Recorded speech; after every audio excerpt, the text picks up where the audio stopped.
Hello friends, welcome to brainstorming session. मैंने कल आपको 3 टॉपिक दिए थे ग्रुप में। एक था with respect to climate resilient farming. Second was that NATO turn 75। तो हम थोड़ा सा इसके बारे में देखते हैं, इसके क्या कंसर्न एंड चैलेंजेस हैं, इसका किस तरह इवोल्यूशन हुआ है। And next was defence production hit A record high. Okay, तो इसके क्या बेनिफिट्स हैं, हमें क्यों इसकी जरूरत है, हमें क्यों डिफेंस प्रोडक्शन अपना स्ट्रेंथन करना और इवन डिफेंस एक्सपोर्ट का जो हमने टारगेट रखा है उसको अचीव करने के लिए हम क्या कर रहे हैं वो सब देखेंगे। Okay, so this is not a sort of lecture जिसमें हम अब कंटेंट पे फोकस करें, बट फोकस शुड बी कि आप कितना थिंक कर पा रहे हो। ओके, आपके दिमाग में ये पॉइंट्स आते हैं या नहीं, वो ज्यादा इंपॉर्टेंट है। ओके, सो चलिए फर्स्ट टॉपिक पे शुरू करते हैं with respect to climate resilient farming. No see, अभी तक हमने जितना न्यूज़पेपर वगैरह में देखा, हमने कई चीजें देखी। जैसे इंडिया में फार्मिंग के लिए सबसे बड़ा थ्रेट क्या है। ठीक, तो सबसे पहला एग्जांपल हमारे दिमाग में जो आता है न्यूज़पेपर से वो था कि हीट वेव ने हमारे वीट प्रोडक्शन को काफी इम्पैक्ट किया। राइट, करीब करीब 20% इसमें डिक्रीज हमें देखने को मिला। और इसीलिए इस बार एग्रीकल्चर मिनिस्टर का कहना है कि शायद शायद इंडिया को इस बार वीट इंपोर्ट करना पड़ेगा। ऑलराइट, इसके अलावा फ्लड्स काफी आए थे, स्पेशली हरियाणा रीजन में, पंजाब में भी देखा गया था, ओवरऑल इंडिया में भी ओवरऑल फ्लड कुछ सिटीज में काफी ज्यादा आए थे। ओके, तो फ्लड और उसके अलावा फिर ड्रॉट आ जाता है। ओके, तो ये सब कुछ रीजन बनते हैं हमारे लिए कि हमें क्यों अपने फार्मिंग को क्लाइमेट रेजिलिएंट बनाने की जरूरत है। अब यहाँ पर हमारा जो Indian council for agriculture research था उसने क्लेम किया कि हमने 2000 से ज्यादा सीड वेराइटीज बनाई हैं which are climate resilient. But last year जो हमारे इस साल हमें एग्रीकल्चर ग्रोथ रेट देखी गई जीडीपी में, ओके, वो ग्रोथ रेट 1.4% के आसपास गिर गई, जो लास्ट ईयर 4% के बियॉन्ड थी। ओके, तो ये जो फॉल हुआ है इसमें, ये कहीं ना कहीं आईसीएआर के क्लेम को झूठा साबित करता है कि हम उस लेवल के सीड्स वगैरह नहीं बना पाए अभी भी। राइट, सो जब भी हमारे क्लाइमेट का इम्पैक्ट पड़ता है हमारे फूड प्रोडक्शन पे, तो सबसे बड़ा हमारे लिए जो थ्रेट बनता है वो ये कि ये हमारा प्रोडक्शन को कम करेगा। ओके, जो फूड प्रोडक्शन है उसको डिक्रीज करेगा। और अगर ओवरऑल प्रोडक्शन डिक्रीज नहीं भी करता है तो एटलीस्ट उसकी ईल्ड को इम्पैक्ट कर देगा। दैट इज पर एकड़ हमारे यहाँ पर जो ईल्ड मिलती है उसमें हमें डिक्रीज देखने को मिलता है। राइट, तो चाहे फूड प्रोडक्शन हो, क्रॉप ईल्ड हो, या ओवरऑल हमारे एग्रीकल्चर की जो सस्टेनेबिलिटी है, ये इन तीनों को इम्पैक्ट करता है हमारा क्लाइमेट। ऑलराइट, जस्ट सेकेंड ना, मैं इसको चेंज कर लेता हूँ।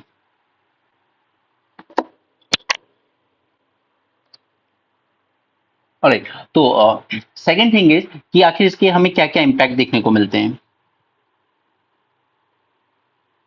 Now think point by yourself. Okay, इसके सबसे बड़ा इम्पैक्ट क्या होगा। ऊपर हमने देख लिया कि ये हमारे प्रोडक्शन को इम्पैक्ट करेगा, ये हमारी ईल्ड को इम्पैक्ट करेगा, और ओवरऑल ओवरऑल जो हमारे एग्रीकल्चर की सस्टेनेबिलिटी है ये उसको भी इम्पैक्ट करेगा। क्लियर, इसके अलावा ये हमारी पूरी की पूरी जो इकोनॉमी है उसको डिस्टरबेंस क्रिएट करता है। बिकॉज हमारे हमारे यहाँ पर जीडीपी में कंट्रीब्यूशन भले ही चाहे ये 15-16% का कंट्रीब्यूट करता हो, लेकिन ओवरऑल मोर देन 45% जो हमारी वर्क फोर्स है वो एग्रीकल्चर पर ही डिपेंड है। ओके, तो ये लोगों की लाइवलीहुड को पूरी तरीके से थ्रेटन करता है। और अगर हम एक एस्टिमेट की माने तो बाय 2100 ये एस्टिमेट किया जाता है कि due to increase temperature, rainfall variability, seasonal changes, okay, या फिर जो ग्राउंड वाटर लेवल डिक्रीज हो रहा है हमारा, उस वजह से कहीं ना कहीं इंडिया में 10 to 40% की ईल्ड में डिक्रीज देखा जा सकता है अगर हमने इसी तरीके से एग्रीकल्चर कंटिन्यू रखा तो। ओके, तो यहां पर हमारा जो न्यूज आर्टिकल था वो था that 50,000 villages in 310 district government prepare plan for climate resilient farming. तो 310 डिस्ट्रिक्ट में हम लोग क्लाइमेट रेजिलिएंट फार्मिंग को प्रमोट करने की कोशिश कर रहे हैं। सो नेक्स्ट थिंग इज कि यहाँ पर आखिर गवर्नमेंट तैयार क्या कर रही है। तो गवर्नमेंट इसके लिए लेकर आई है एक national programme on climate resilient agriculture. National programme on climate resilient agriculture. यहाँ पर हम लोग टारगेट करेंगे 50,000 विलेजेस को इन 310 डिस्ट्रिक्ट, जो कि ओवरऑल 28 स्टेट्स में फैला होगा। और इसके लिए प्रीलिम्स पर्सपेक्टिव से कुछ फैक्ट्स याद रख लीजिए इसमें, कि इस प्रोग्राम में हम लोग सबसे ज्यादा डिस्ट्रिक्ट हमने चूज करे 48 फ्रॉम उत्तर प्रदेश, एंड उसके बाद सेकंड नंबर पर है राजस्थान विद 27 डिस्ट्रिक्ट्स। ऑलराइट, अब ये जो एनपीसीआर है इसका फ्रेमवर्क क्या होगा? सो फर्स्ट इज कि हमें फर्स्ट पॉइंट इज हमें रेजिलिएंट क्रॉप वेराइटीज डेवलप करनी होंगी। रेजिलिएंट क्रॉप वेराइटीज, कल भी इंडियन एक्सप्रेस में आर्टिकल इसी चीज से रिलेटेड था और हमने उस टाइम पे बात भी की थी। आईसीआर का क्लेम कुछ और कह रहा है कि उसने डेवलप किए मोर देन 2000 सीड वेराइटीज जो क्लाइमेट रेजिलिएंट है। बट जिस तरह की हमारी एग्रीकल्चर ग्रोथ रेट रही है इस साल, आफ्टर ऑल दो हीट वेव्स एंड फ्लड्स, वो कहीं ना कहीं इस चीज को झुटलाता है कि अभी भी हम लोग उस क्वालिटी के सीड्स वगैरह नहीं बना पाए। और हमें इन सीड्स में दोनों क्वालिटीज चाहिए, ठीक है, ये biotic as well as abiotic, दोनों फैक्टर्स को या दोनों से आने वाले स्ट्रेस को टॉलरेट कर सकें। Right, this was the first thing. Second is water conservation, क्योंकि हमारे यहाँ पर 70% जो ग्राउंड वाटर है वो यूज किया जा रहा है बाय एग्रीकल्चर अलोन। राइट, तो हमें इसकी एफिशिएंसी को इंप्रूव करना जरूरी है और इसीलिए हमें ऐसे क्रॉप्स बनाने, सीड्स बनाने की जरूरत है, हमें ऐसे क्रॉप्स ग्रो करने की जरूरत है जो लेस वाटर इंटेंसिव हो। ओके, और वाटर कंजर्वेशन प्रैक्टिसेस वो सब आपकी जो टेक्नोलॉजी वगैरह हम लोग यूज करते हैं। ओके, नेक्स्ट इज थर्ड जो थ्रेड जो हमारे एग्रीकल्चर की सस्टेनेबिलिटी के लिए सबसे बड़ा थ्रेड जो बन के आया वो है ओवर यूज ऑफ फर्टिलाइजर। तो इसको भी टारगेट किया जाएगा। पहला तो कि हम लोग जो आइडल रेशियो है 4:1 एनपीके का, उससे हम कहीं ज्यादा यूज कर रहे हैं, 8:4:1 हम लोग यूज करते हैं। ओके, तो उसको डिक्रीज करने के लिए हमने लॉन्च भी किया था soil health card, but of course ये स्कीम भी उतनी ज्यादा सक्सेसफुल नहीं रही है। तो फिर इसको और ज्यादा बेटर बनाने के लिए हम नीम कोटेड यूरिया लेकर आए, क्योंकि ये जो ट्रेडिशनल वे में हम लोग जो यूरिया वगैरह यूज करते हैं इसमें 40% एब्जॉर्ब होता है, 60% रन ऑफ हो जाता है, फिर वो रिवर में जाके हमारे वाटर को पॉल्यूट करता है, रिवर वाटर को, और फिर यूट्रोफिकेशन का इशू आता है और वहां की जो मैराइन लाइफ है रिवर में वो भी उससे डैमेज होती है। राइट, तो फिर इसको और ओवरकम करने के लिए हम लोग लेकर आए नैनो यूरिया। नैनो यूरिया की बेस्ट बात ये थी कि वो 90% एफिशिएंसी थी उसकी, ठीक है, ये 90% तक एब्जॉर्ब हो जाता है तो रन ऑफ इसमें कम होता था। राइट, तो हमें नैनो यूरिया से आगे जाकर भी और बेटर चीजें सिर्फ यूरिया से अलग हटकर भी हमें ओवरऑल सभी फर्टिलाइजर को इतना एफिशिएंट बनाने की जरूरत है। ओके, और दूसरा एक और चीज होती है कि जब हम लोग ओवर यूज करते हैं ना फर्टिलाइजर का, तो अल्टीमेटली ये हमारी इनपुट कॉस्ट बढ़ा देता है एग्रीकल्चर की। अगर इनपुट कॉस्ट बढ़ गई है तो फिर फार्मर डिमांड करेगा और ज्यादा हाई एमएसपी दीजिए, हमारी इनपुट कॉस्ट बढ़ गई है। राइट, अब आप हाई एमएसपी अगर देते हो तो फिर अल्टीमेटली वो overall food prices and inflation की प्रॉब्लम क्रिएट करता है। ठीक है, fourth fourth fourth issue is with respect to funding, क्योंकि ये जो प्लान लेकर आ रही है गवर्नमेंट, ये चलेगा करीब अगले 5 साल तक। ओके, सो डेफिनेटली उसमें फंडिंग अलग से तो नहीं दी जा सकती, बट जो एग्जिस्टिंग स्कीम्स हैं उन्हीं को कन्वर्जेंस किया जाएगा उन्हीं का। ओके, सो अब अगर हम ये देखें कि ओवरऑल हमें क्लाइमेट स्मार्ट एग्रीकल्चर से बेनिफिट क्या क्या हो सकते हैं, तो अब वो आप खुद से भी लिख सकते हो।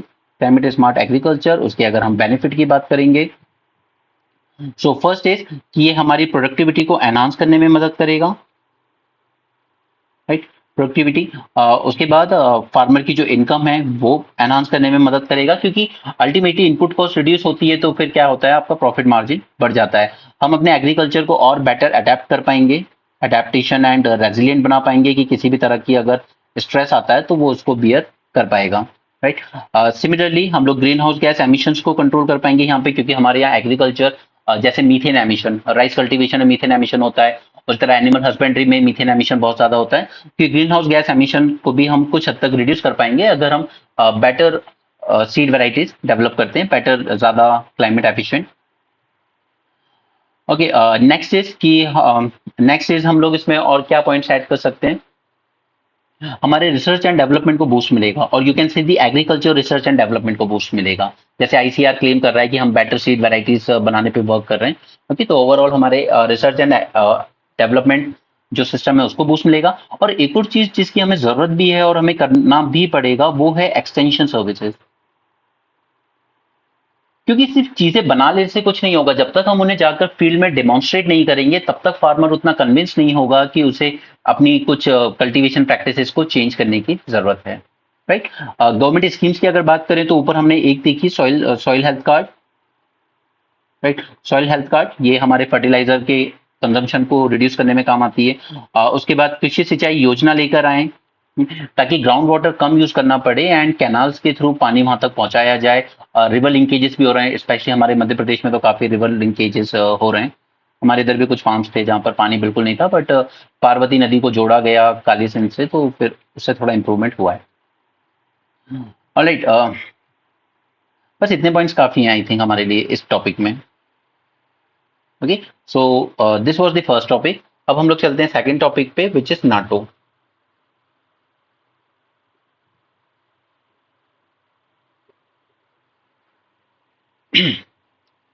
Just a second.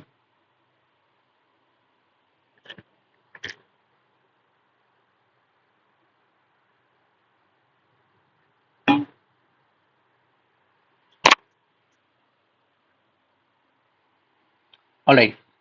नाटो को हो गए 75 ईयर्स। जब हम लोग प्रीलिम्स के टाइम न्यूज पेपर एनालिसिस और ये सब करते तब मैं आपको हमेशा एम्फेसाइज करता था कि आर्टिकल 5 को जरूर याद रखिएगा। इस ट्रीटी का जो आर्टिकल 5 है वही इसकी जान है, दैट इज कलेक्टिव डिफेंस। पता है जब इतनी कॉपीज चेक होती हैं कभी भी आपके आंसर के वर्ड टू वर्ड नहीं पढ़े जाएंगे। बस देखा यही जाएगा कि अगर आपने नाटो की बात की है कहीं पर और आप चाहे उसके चार्टर के बारे में लिख लीजिए, चाहे उसका स्टैब्लिशमेंट ईयर बता दीजिए, लेकिन अगर आपने आर्टिकल 5 आपके आंसर में नहीं दिख रहा है तो वहां वो एक दो नंबर आपका समझिए गया वहां से। ठीक है, इसलिए मैं जो काम के पॉइंट्स होते हैं उनको बार बार रिपीट करता हूं ताकि वो आपको याद हो जाए। Right. So what is NATO? First thing is it was a military alliance. वो सब आपको पता होगी सारी स्टोरी। ठीक है, यूएसए 1945 में सेकंड वर्ल्ड वॉर खत्म होने के बाद एक तरफ यूएसए था, दूसरी तरफ यूएसएसआर था। Right. UK was somewhat tired. Okay, UK ने ये मान लिया था कि अब हम नहीं कर सकते, हमने अपनी सारी जो कॉलोनीज थी उनको इंडिपेंडेंस दे दिया था। And USA was the leader of communism. ठीक है, दो आइडियोलॉजिकल वॉर थी एक्चुअली ये, कम्युनिज्म वर्सेस कैपिटलिज्म। ठीक है, और कैपिटलिज्म की लीडरशिप आ गई थी यूएसए के हाथ में, यूके के हाथों से निकल के। नो, अब इसके फाउंडिंग मेंबर सारे याद रखने की जरूरत नहीं है और वो रहेंगे भी नहीं, बट मेक श्योर कि यूएसए के साथ यूके था एंड फ्रांस था। ये बहुत जरूरी है क्योंकि ये परमानेंट मेंबर्स थे। राइट। इधर यूएसएसआर में Russia was the main country, China उस टाइम तक था नहीं, लेकिन चाइना यूएन सिक्योरिटी काउंसिल का मेंबर था, लेकिन वो ओपनली ये क्लेम नहीं करता था। उसने कम्युनिज्म जरूर अपना लिया था, बट वो भी कहीं ना कहीं मानता था कि हम इन ब्लॉक से भी थोड़ा दूर है, क्योंकि वो भी पुअर कंट्रीज की कैटेगरी में ही आता था। ये मोस्टली यूरोप की ही लड़ाई थी और वहीं तक रह गई थी। और एक तो फाउंडिंग मेंबर्स में ये तीनों मेंबर्स थे, यूके, फ्रांस, यूएसए, और इन तीनों के पास वीटो पावर भी है यूएन सिक्योरिटी काउंसिल में। अब आपके दिमाग में आना चाहिए अबाउट द जर्मनी, तो जर्मनी सेकंड वर्ल्ड वॉर के बाद डिवाइड हो चुका था। ठीक है, east Germany versus waste Germany. तो ये कुछ इधर का पार्ट था, कुछ इधर का पार्ट था, तो इसलिए आपको जर्मनी उसके फाउंडिंग मेंबर में नहीं मिलता है। Establishment year was 1949। ठीक है, वॉशिंगटन ट्रीटी से एस्टैब्लिश हुआ था। और एक सिंपल सा गोल था इसका, एकदम सिंपल सा गोल जो आर्टिकल 5 में लिखा गया कि अगर एक कंट्री पर अटैक होता है तो वो नाटो की सभी कंट्रीज पर अटैक माना जाएगा। ऑलराइट, ये आर्टिकल 5 है हमारा। नाउ यहाँ पर स्वीडन वगैरह के ज्वाइन करने के बाद 32 मेंबर्स हो गए। ओके, फिनलैंड बना है 31st एंड 32nd बना है स्वीडन। ये जरूरी है, ये याद रखना इसलिए जरूरी है क्योंकि हो सकता है कि वहां पर वो इसको चेंज करके दे दे थोड़ा सा कि लेटेस्ट मेंबर कौन सा बना है, तो ये थोड़ा सा ध्यान रखिएगा। Finland was the 31st and Sweden was the 32nd। Okay, and Finland important इसलिए है क्योंकि ये एक बहुत ही लंबी लैंड बॉर्डर शेयर करता है विद रशिया। ओके, अब यूक्रेन ने जब ज्वाइन करने की कोशिश की थी नाटो, यूक्रेन भी बॉर्डर शेयर करता था रशिया के साथ। और ये जो ईस्टवर्ड एक्सपेंशन जो हो रहा है ना नाटो का, ईस्टवर्ड एक्सपेंशन, यही यूक्रेन वॉर का मेन रीजन है। क्योंकि अगर यूक्रेन चला जाता नाटो में तो आप ये समझ लीजिए कि यहां पर ये उनकी बॉर्डर है, ये उनका क्रीमियन पेनिनसुला है, यानी कि नाटो फोर्सेस बिल्कुल रशियन बॉर्डर पे आके बैठेंगी। ठीक है, तो ये चीज पुतिन बर्दाश्त नहीं करना चाहता था। अब पुतिन के साथ प्रॉब्लम ये है कि पहले जब वो प्रेसिडेंट नहीं था, तब 3 countries, Estonia, Latvia, Lithuania, Estonia, Latvia, Lithuania. देखिए, मैं यहाँ पे मैप लगा के भी समझा सकता था, लेकिन मेरा पर्पस यहाँ समझाने का है ही नहीं। मेरा पर्पस है कि आप आंसर राइटिंग की तरफ थोड़ा सा बेट इंप्रूव हो सकें, ठीक है। अभी हम आपके साथ ब्रेन स्टॉर्मिंग सेशन और मेंस 450 वो तो चलता रहेगा, बट एटलीस्ट अगले 50-60 डेज हम लोग यही करेंगे। उसके बाद हम मेंस आंसर राइटिंग पे आएंगे सीधे, प्रॉपर टेस्ट के फॉर्म में करेंगे, अच्छे से करेंगे। लेकिन अगर आप सोचेंगे कि अभी से हम आंसर राइटिंग कर लें, यानी कि आप लोग अगर अभी से आंसर राइटिंग कर लें, तो आप जो मेजोरिटी फ्रेशर है नहीं कर पाओगे यार। अगर लिखने के लिए सिर्फ कुछ भी लिखना हो, जैसा कि हम लोग कई वेबसाइट्स के पोर्टल पे देखते हैं, ऐसे तो लिखने के लिए कुछ भी लिख लो, लेकिन जब तक आपके आंसर में वो क्वालिटी ना हो, वो स्ट्रक्चर ना हो, ना तो चेक करने वाले को अच्छा लगेगा, ना आपको लिखने में अच्छा लगेगा। मैं उन एस्पिरेंट्स की बात नहीं कर रहा जो ऑलरेडी पहले से तैयारी कर रहे हैं, बट जो नए स्टूडेंट्स हैं उनके लिए जरूरी है, ठीक है। और वहां पर आपको ये सब मैप खुद से बनाने पड़ेंगे, इसलिए हम यहाँ पर भी हाथ से ही बना रहे हैं, राइट। एस्टोनिया, लाटविया, लिथुआनिया, ये तीनों भी लैंड बॉर्डर शेयर करते हैं रशिया के साथ, और ये नाटो के मेंबर हैं, तो NATO forces already Russian borders तक हैं। बट उस टाइम पुतिन नहीं था प्रेसिडेंट, इसलिए रशिया कमजोर था थोड़ा, तो कुछ कर नहीं पाए थे, ठीक है। लेकिन अब जो हुआ है कि यहां से फिनलैंड, फिनलैंड ने अब नाटो ज्वाइन किया है, और ये भी रशियन बॉर्डर ही शेयर करता है, ठीक है। तो यूक्रेन को पुतिन ने इसलिए डिस्ट्रॉय कर दिया कि आप नाटो फोर्सेस को हमारी बॉर्डर तक ला रहे हो, बट फिनलैंड भी ले आया, फिनलैंड भी नाटो फोर्सेस को रशियन बॉर्डर तक ले आया। तो अब रशिया की प्रॉब्लम सब जगह से है, ऊपर फिनलैंड से भी बॉर्डर शेयर हो रही है, यानी नाटो फोर्सेस से अब शेयर होगी, इधर एस्टोनिया, लाटविया, लिथुआनिया से भी नाटो फोर्सेस से बॉर्डर शेयर हो रही है। तो रशिया के लिए मिलिट्री एडवांटेज और डिसएडवांटेजेस बढ़ते जा रहे हैं, ठीक है। ये बीच में आता है यहाँ बेलारूस, जो कि अब शंघाई कोऑपरेशन का मेंबर बन चुका है, एससीओ का, ठीक है। बेलारूस, ये एससीओ का भी 10th मेंबर बना है कुछ दिन पहले ही, राइट। तो इसको तो कम से कम रशिया अपने इन्फ्लुएंस में ही रख रहा है अभी, उस उधर दिक्कत नहीं है। लेकिन Ukraine was a serious problem, क्योंकि ये यूएसएसआर जब था, तब Ukraine was the second largest country within USSR. तो यूक्रेन का वहां जाना could have been a serious trouble for Russia. Okay, तो आई होप आपको अभी तक पूरा ये मैटर समझ में आया हो, ठीक है। बाकी आपको नाटो के सारे मेंबर्स के नाम याद रखने की जरूरत नहीं है, प्रीलिम्स में आ जाए तो आ जाए, मेंस में आपको कहीं लिखने की जरूरत नहीं पड़ेगी, ओके। बाकी ये याद रखिएगा दैट फिनलैंड, फिनलैंड बना है 31st member, and 32nd member बना है स्वीडन, राइट। तो पहले जब यूएसएसआर डिसइंटीग्रेट हुआ था, तो ये प्रॉमिस किया गया था यूएसए की तरफ से कि नाटो का ईस्टवर्ड एक्सपेंशन नहीं होगा, बट उसने अपने प्रोमिस से बैकआउट करके ईस्टवर्ड एक्सपेंशन कंटिन्यूअसली करता रहा। पोलैंड हो, उसके बाद जॉर्जिया हो, चेकोस्लोवाकिया हो, ये सब उसमें चले गए, राइट। जॉर्जिया भी इसको ही ज्वाइन करना चाह रहा था, और जब आई थिंक उस टाइम बराक ओबामा था, उसने कह दिया था कि हम जॉर्जिया यूक्रेन को मेंबरशिप देंगे। तो 2009 के अराउंड जॉर्जिया पर भी इन्वेजन किया था रशिया ने, ओके। तो ये यूएसए की वजह से है जो ये सारी प्रॉब्लम्स खड़ी हो रही हैं दुनिया में। चलिए अब देखते हैं कि आखिर रेलेवेंस क्या है इसका, नाटो का अब रेलेवेंस क्या है। क्योंकि जब यूएसएसआर डिसइंटीग्रेट हुआ 1992 में, तब लोगों ने कहा कि आपने नाटो क्यों बनाया था, यूएसएसआर को रोकने के लिए। बट अब यूएसएसआर रहा नहीं, डिसइंटीग्रेट हो गया, तो नाटो को भी डिसमेंटल कर दीजिए। बट उन्होंने नहीं किया। उन्होंने कहा कि देखिए, ये एक नए चैलेंजेस के लिए आएगा, और ये कम से कम कलेक्टिव डिफेंस ट्रीटी है हमारी, तो कम से कम ये पार्टनर्स आपस में नहीं लड़ेंगे। क्योंकि हिस्ट्री में तो फ्रांस, यूके, जर्मनी, इन सब ने बहुत फाइट की आपस में, राइट। तो एक तो वो म्यूचुअल डिफेंस पैक्ट था, और दूसरा उन्होंने ये कहा कि ये न्यू चैलेंजेस जो आएंगे उनको टैकल करने में काम आएगा। अब ये न्यू चैलेंजेस क्या है? New challenges is all your this terrorism, extremism, right, and all those things. दूसरा, नाटो का ये कहना था कि अगर हम ईस्टवर्ड की तरफ आगे भी बढ़ते हैं, ईस्टर्न एक्सपेंशन भी करते हैं इसका, तो इससे ईस्टर्न यूरोप को बेनिफिट होगा, it will benefit the eastern Europe.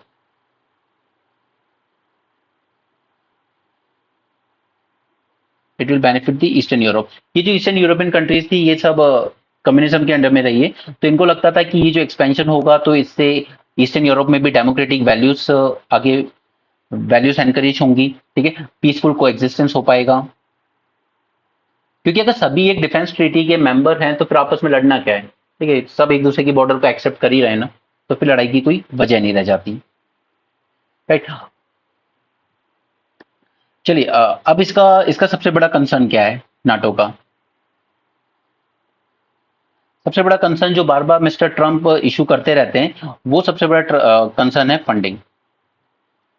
USA कहता है, इनफैक्ट यूएसए तो नहीं बट ट्रम्प एटलीस्ट काफी ज्यादा इसको लेकर बोल्ड स्टेटमेंट देते रहते हैं कि I will ask Russia to attack this European countries. ये उन्होंने कहा था अभी एक प्रेसिडेंशियल डिबेट के टाइम, क्योंकि उनका ये मानना है कि फंडिंग में पूरा जो 70% से ज्यादा बर्डन है वो अकेले यूएसए पे आता है। और ये जो यूरोपियन कंट्रीज है they don't contribute anything despite having well of GDP and economy and people with high income. Right, तो फंडिंग इसका पहला इशू है। दूसरा कंसर्न है कि जियोपॉलिटिकल टेंशन बहुत बढ़ती जा रही है। जियोपॉलिटिकल टेंशन, बिकॉज अब जब यूक्रेन पे अटैक हुआ तो वो ये एक्सपेक्ट कर रहा था कि आप आइए हमारे डिफेंस में, बट नाटो का ये कहना था कि आपने अभी तक ज्वाइन नहीं किया ना हमें। ये तो वही बात हो गई कि दो लोग लड़ रहे थे, एक पीछे खड़ा था, तीसरा बंदा कि मैं तेरे साथ खड़ा हूं, बट जब वो एक पिटने लगा तो उसको कह रहे हैं कि अभी हमने तुम्हें ज्वाइन नहीं किया था, हम तो सिर्फ बात कर रहे थे। ओके, तो वही हुआ।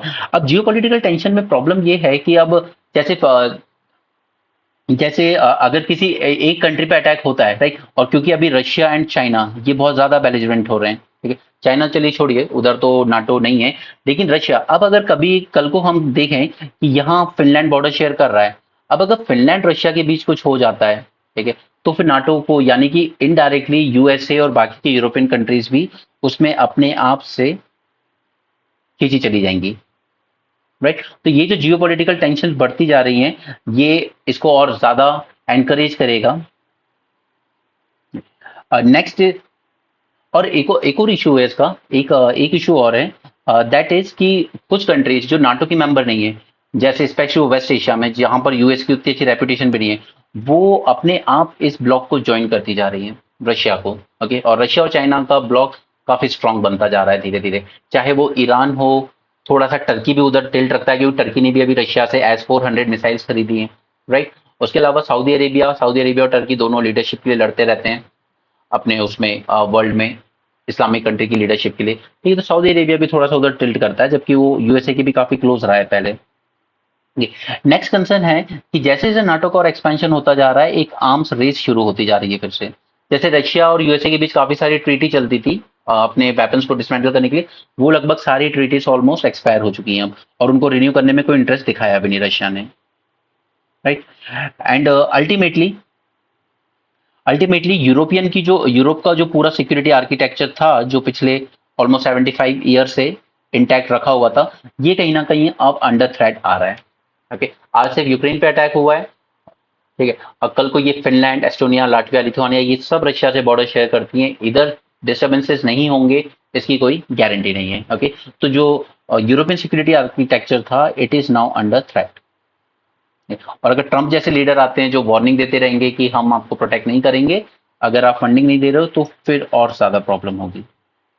Okay, and lastly fifth concern है कि ये इस कन्फ्लिक्ट के लिए पूरा पोटेंशियल रखता है। ओके, पोटेंशियल फॉर कन्फ्लिक्ट, आपके एक्सपेंशन की वजह से ही आज यूक्रेन की ये हालत हुई है। ठीक है, यही हालत जॉर्जिया की भी हुई थी जब नाटो ने कहा था कि हम इनको मेंबरशिप ऑफर करेंगे। ठीक है, तो अल्टीमेटली अगर जब आपको कंक्लूड करना इस टाइप की चीज है, तो you must write the very diplomatic points like diplomacy, dialogue and understanding of each other's security concern. These are essential for addressing the concern of others and maintaining peace and stability in the region, right? So that's how you should conclude your answer. Okay, so that's second one. Now let's move on to third part, defense production.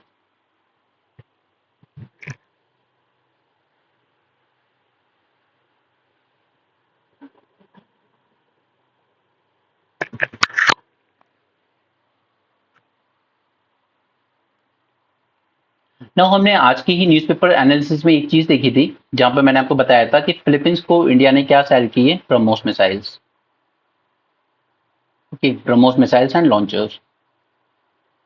Same interest Vietnam ने भी दिखाया था, and not just in BrahMos but also Tejas खरीदने में भी काफी सारी countries ने इंटरेस्ट दिखाया है। राइट, और ये सब क्यों हो रहा है, क्योंकि हमने हमारे सामने टारगेट रखा था कि हमें $400 बिलियन तक का डिफेंस एक्सपोर्ट अचीव करना है। हालांकि ये डील हार्डली कहीं $500 मिलियन समथिंग की थी, वो इतनी इंपॉर्टेंट नहीं है। बट ओवरऑल अगर हम डिफेंस प्रोडक्शन की बात करें तो वो काफी इंक्रीज हुआ है, ऑलमोस्ट बाय 17% का ग्रोथ देखा गया है डिफेंस प्रोडक्शन में। और अगर हम इसको पीएम मोदी के सेकंड टर्म शुरू होने से पहले की बात करें 2019 की, तो ये और ज्यादा मैसिव दिखता है that there has been growth of 60% in value of defence production. But ये जितनी भी वैल्यू जितना भी प्रोडक्शन हो रहा है that almost 1.26 lakh crore something का प्रोडक्शन हो रहा है, ठीक है। इस प्रोडक्शन में प्रॉब्लम ये है कि अभी भी जो 80% प्रोडक्शन हो रहा है ये हमारी पब्लिक सेक्टर यूनिट्स कर रही हैं, ठीक है। जबकि हम लोग क्या प्रमोट कर रहे हैं काफी टाइम से कि प्राइवेट सेक्टर को आगे आना चाहिए, डिफेंस प्रोडक्शन में प्राइवेट सेक्टर को आगे आना चाहिए। जैसे यूएस में है आर्म्स इंडस्ट्री काफी स्ट्रांग है, उनकी प्राइवेट इंडस्ट्रीज हैं सब, ठीक है। स्वीडन में प्राइवेट इंडस्ट्रीज हैं, बट हमारे यहाँ प्राइवेट सेक्टर कभी डिफेंस में आने नहीं दिया गया। एक्चुअली हम लोगों ने इसको थोड़ा रिस्ट्रिक्टेड ही रखा था पहले, ओके। और उसके अलावा स्पेस में भी हम लोग प्राइवेट सेक्टर पार्टिसिपेशन बढ़ाने की बात करते हैं, तो अभी भी उसका इम्पैक्ट हमें दिखता है कि 80% जो प्रोडक्शन हो रहा है वो पब्लिक सेक्टर ही कर रहे हैं, एच टाइप के, और 20% जो है वो बस प्राइवेट प्राइवेट कंपनीज कर रही हैं, ओके। नाउ अब अगर आप ओवरऑल वर्ल्ड में देखेंगे तो डिफेंस एक्सपेंडिचर के टर्म में तो हम लोग फोर्थ रैंक पे आते हैं। We are fourth in defence expenditure, okay. Almost हमारा बजट है करीब करीब $75 बिलियन का, इतना हम डिफेंस पे खर्च करते हैं, ठीक है, वर्ल्ड में फोर्थ रैंक पर। बट द प्रॉब्लम इज कि हम लोग जो इतना खर्चा कर रहे हैं इसमें से मेजोरिटी पैसा कहाँ जा रहा है, डिफेंस इक्विपमेंट इंपोर्ट करने पर, ठीक है। और हम लोग को इंपोर्ट क्यों करना पड़ रहा है, क्योंकि हमारे यहाँ खुद का प्रोडक्शन नहीं है डिफेंस में, राइट।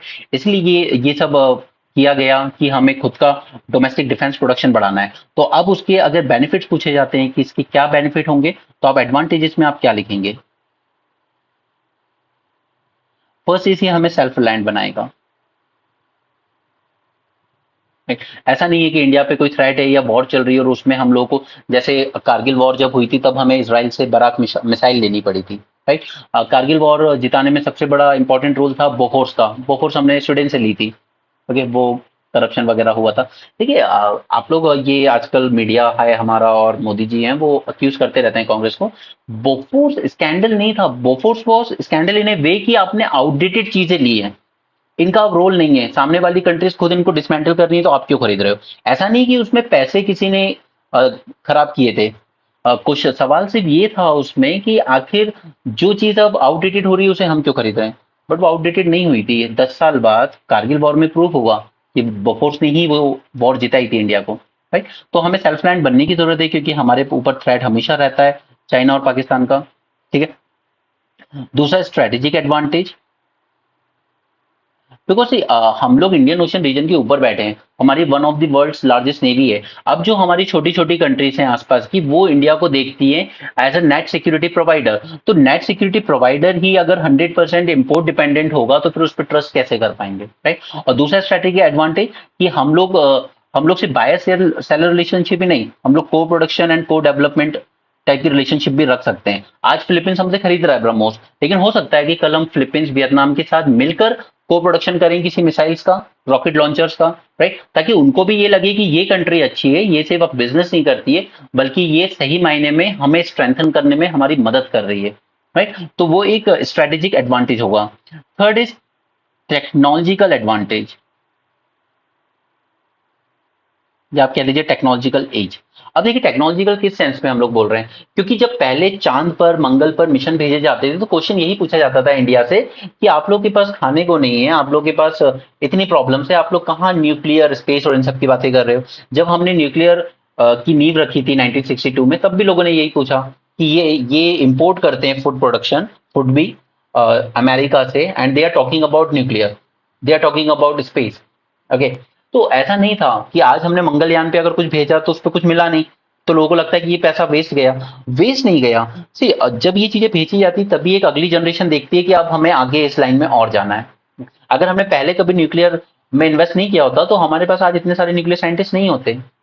हमने पहले अगर स्पेस में कुछ छोटी छोटी मिसाइल, छोटे छोटे रॉकेट्स लॉन्च करके कुछ अचीव नहीं किया होता तो हमारे पास और आगे बेहतरीन साइंटिस्ट नहीं आते। ये तो सिर्फ एक विजन दिखाया जाता है, देश को एक नींव रखी जाती है कि इस पर हमारी अगली जनरेशन बिल्ड करेगी, राइट। तो उसी तरीके से अगर आज हम डिफेंस टेक्नोलॉजी में इन्वेस्ट नहीं करेंगे तो हमारे पास ना उतने अच्छे साइंटिस्ट आएंगे ना इंजीनियर्स आएंगे कल को, right. Next is economic drain. Okay, इसमें आप बोल सकते हो कि हमें अपनी मैन पावर को प्रिपेयर करना है इस चीज के लिए, उन्हें वो स्किल्स देनी है, वो एजुकेशन देना है। इकोनॉमिक ड्रेन, हम अपनी जीडीपी का 3% ऑफ जीडीपी हम लोग डिफेंस पे खर्च करते हैं और 3% में से 60% हमारा चला जाता है इंपोर्ट करने में, राइट, यानी कि पैसा बाहर जा रहा है। उसके बाद अगर हमारी खुद की डिफेंस प्रोडक्शन वगैरह बेटर बनती है तो ऑब्वियसली वो एम्प्लॉयमेंट जनरेशन एंड वो सब फैक्टर आप खुद से देख सकते हो, राइट। हमने दो डिफेंस क्लस्टर भी डेवलप किए हैं, एक किया है तमिलनाडु में और दूसरा किया है उत्तर प्रदेश में, ठीक है। तो ये काफी सारे एडवांटेज हो जाएंगे। इसके बाद बात करते हैं कंसर्न्स की। कंसर्न्स क्या है? सी फर्स्ट कंसर्न इज कि there is very narrow private participation. ये अभी हमने ऊपर देखा हार्डली 20% जो प्रोडक्शन हो रहा है वो वहां से हो रहा है प्राइवेट सेक्टर से। ओके, तो प्राइवेट सेक्टर का पार्टिसिपेशन इसमें अभी तक काफी कम है, जबकि हम काफी कुछ कर रहे हैं इनको एनकरेज करने के लिए। कई तरह की सब्सिडीज भी दी हैं, कई तरह के प्रोजेक्ट्स भी दिए हैं। डायरेक्ट जो प्रोजेक्ट एचएएल को होता था वो उठा के रिलायंस को दे दिया गया हेलीकॉप्टर बनाने का, राइट। सब कुछ दिया है, फाइनेंसेस प्रोवाइड किए हैं, फंड्स प्रोवाइड किए हैं, टेक्निकल असिस्टेंस प्रोवाइड किया, बट उसके बाद भी प्राइवेट पार्टिसिपेशन उतना ज्यादा नहीं बढ़ पा रहा है। सेकेंड इज कि हम लोग क्रिटिकल टेक्नोलॉजी लैक करते हैं, वी लैक क्रिटिकल टेक्नोलॉजी। इसका एग्जांपल मैं आपको बताता हूँ कि हम लोगों ने जो अभी एयरक्राफ्ट कैरियर वगैरह ही बनाया है या उससे पहले भी हमने जो तेजस वगैरह बनाए, उसमें हम लोगों ने 70, हम लोग प्राउडली क्लेम करते हैं कि 70% में डोमेस्टिक कंटेंट है। But it is just like that कि जैसे आप कोई चीज बना रहे हो, ठीक है, आपने बना लिया बेसिक पूरा, उसके बाद कुछ जो ज्यादा क्रिटिकल चीज है वो आप पेरेंट्स से कह देते हो बचपन में बच्चे कि आप ये आप करके दे दो, ठीक है। बस वैसी हालत है कि कोई भी चीज, जैसे आप लोग प्रीलिम्स देते हो, कई बार कई बच्चे 65 70 तक पहुंच जाते हैं, 80 तक पहुंच जाते हैं, ठीक है। बट उसके बाद का जो 5 6 10 क्वेश्चन है वही तो रियल गेम चेंजर है, राइट। सो 70% तक पहुंचना इतनी बड़ी बात नहीं है। इसके बाद जो बाकी का 30% जो सबसे क्रिटिकल है, सबसे एडवांस टेक्नोलॉजी जो है, वो अचीव करना ज्यादा इंपॉर्टेंट है, right. And then there is another concern is there is lack of coordination between stakeholders. ठीक, एक तरफ है मिनिस्ट्री ऑफ डिफेंस और दूसरी तरफ है मिनिस्ट्री ऑफ इंडस्ट्रियल प्रमोशन, ठीक है। इनमें इनमें कोऑर्डिनेशन की कमी है और ये हमारे यहाँ लगभग हर डिपार्टमेंट की प्रॉब्लम है। हर डिपार्टमेंट ये मानता है कि हम ज्यादा बेटर हैं। ओके, अगर इसमें हम गवर्नमेंट इनिशिएटिव्स को ऐड करते हैं कि गवर्नमेंट ने इसके लिए क्या इनिशिएटिव्स लिए हैं, तो आपको याद होगा गवर्नमेंट ने एक आईडीआर एक्ट लेके आई थी, ठीक है। यहाँ पे इसने प्रॉपर लिस्ट बना के दी थी कि किस किस को इंडस्ट्रियल लाइसेंस लेने की जरूरत पड़ेगी। तो इस लिस्ट को बहुत ज्यादा रैशनलाइज कर दिया गया, ठीक है। अब काफी सारे ऐसे प्रोडक्ट्स हैं डिफेंस के जिनके लिए आपको बनाने के लिए आपको या मैन्युफैक्चर करने के लिए या उनके कंपोनेंट्स मैन्युफैक्चर करने के लिए आपको इंडस्ट्रियल लाइसेंस लेने की जरूरत नहीं है। आप नॉर्मल परमिशन ले लीजिए एंड काम शुरू कर दीजिए। ओके, उसके बाद पहले ये जो लाइसेंस मिलता था इसकी वैलिडिटी होती थी 3 साल, अब इसको बढ़ा के कर दिया गया है 15 साल और इसको फर्दर एक्सटेंड किया जा सकता है बाय 3 more years, राइट। उसके बाद गवर्नमेंट की काफी सारी स्कीम्स चलती हैं जैसे iDEX, innovation for defence excellence. And इसके साथ साथ इसने एक डिफेंस टेस्टिंग इंफ्रास्ट्रक्चर स्कीम भी लेकर आए थे ताकि एरोस्पेस और डिफेंस इकोसिस्टम को ही बेटर बनाया जा सके। एफडीआई को हमने और ज्यादा एनहांस कर दिया, 74% by automatic route and 100% by government route. दो डिफेंस क्लस्टर बना दिए हमने, आप वो भी मेंशन कर सकते हो, यूपी एंड तमिलनाडु में, राइट। उसके बाद हम लोग एक न्यू पॉलिसी लेकर आए थे, defence production and export promotion policy, ठीक है। इसी में हमने अपना टारगेट रखा था कि हम लोग खुद सेल्फ रिलायंट बनेंगे, ठीक है, और साथ में हम लोग एक्सपोर्ट भी करेंगे, ठीक है। तो आई थिंक इतने पॉइंट्स काफी हैं हमारे पास। और एक और पॉइंट आप ऐड कर सकते हो, इंडिया आजकल स्टार्टअप से काफी पॉजिटिव हो रहा है, ठीक है। तो 194 डिफेंस टेक स्टार्टअप है हमारे यहाँ पर, ठीक है। स्टार्टअप में बस ये हो जाता है कि हम लोग एक्सपेक्ट करते हैं कि आप कुछ नया कुछ इनोवेटिव सॉल्यूशन लेकर आएंगे, ओके, इसलिए स्टार्टअप से थोड़ा हम लोग आजकल ऑब्सेस्ड हैं।